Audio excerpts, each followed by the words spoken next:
After days of waiting, the Black Star squad was named yesterday.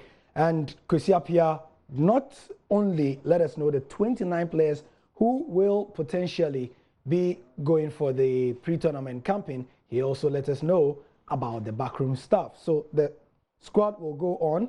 You will see it on your screens. However, we want to focus on the backroom staff today. I'm Gary Al Smith, and thank you for joining us on the Sports on Pulse. And on the phone to discuss the backroom staff, what makes the backroom staff, and how can they be successful in the tournament, is Joseph de Graft, Coach Joseph de Graft. Many thanks for your time, sir. Thank you very much, Gary. How you doing? Doing well, thank you. So, backroom staff, I mean, there's a lot of talk about the players, but what goes into the choice of a particular set of people to be the backroom staff? The first thing as a coach, when you're selecting your backroom staff, is who you get on with. One, and you've got to have backroom staff who are prepared to tell you the truth. Two, very, very important. Sometimes some players will not want to speak to you as a coach, but will rather speak to one or more of the backroom staff. So you're looking to get some of that information as well. And also the competence of the backroom staff in each area where you select them, how competent are they in each area. But getting on with your backroom staff, assuming that you've selected competent people in each division, each area, then the thing is you must get on with them. They must be cohesion, the backroom staff. Very important. I see. So who you get on with, that is the most important thing. And then what about, where does competence come in? Well, competence first. The competence first. But it doesn't matter how competent they are. If a competent person is selected for you and you don't get on with them, it's not going to work, Gary. Okay. Yeah. Yeah. You see what I'm saying? The yes. Competence is all important. The competence goes without saying. So, let's take that one out of the list, because everybody, if you sort of employ a physio, for example, the physio has got to be up to the job, haven't they? If you employ your doctor's got to know his business. All right? And also, each one of them, do you know them? Do they know how to communicate with players? All right? Because sometimes the guy who deals with the shirts and so forth speaks to the players more than you do. And some players are prepared to divulge information to them rather than to you. So it's quite a complex issue, Gary.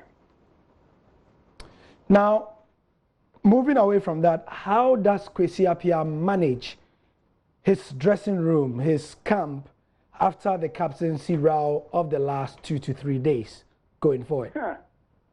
With great difficulty, Gary. As soon as I heard the news that Asamoah Gyan no longer wanted to play for the Black Stars, the first thing that came to mind was a song we used to sing in England. Pardon my vocals, not very good. It's got simple, here we go again, all right? Yeah. Turmoil. All right?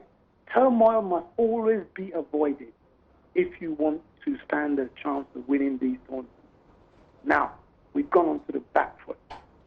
Turmoil has somehow been introduced into the system as for the Brazil World Cup. We didn't need it. We don't need it. He's going to have a hard time now.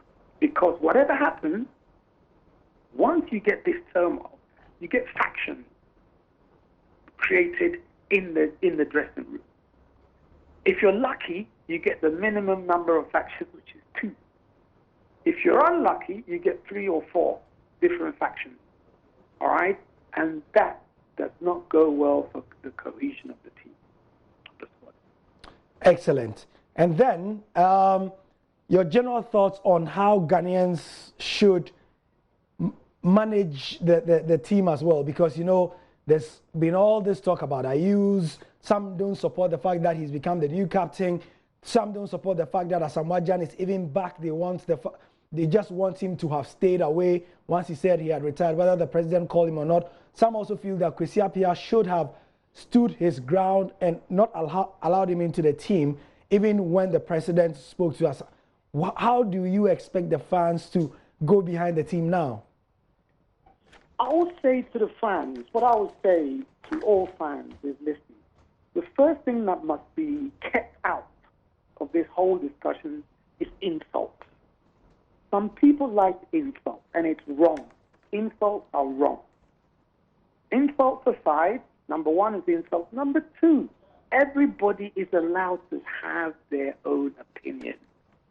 So if you can pose your opinion to the whole world, whether out multimedia, radio, TV, if you can put your opinion forward, fantastic, but without the insult. The insult, take it into another dimension. That's where I have the problem. Fantastic. No insult. Once you're not insulting, everybody's opinion must be accepted. Me, when I have a group of players, I always see each player individually along with my assistant coach before each and every game and after each and every game, because I want each person's opinion on how the whole thing went. Ghanaians, Kwesiapia, the problem is sometimes we can't get the whole truth, because I want, for example, needed to know how that came about.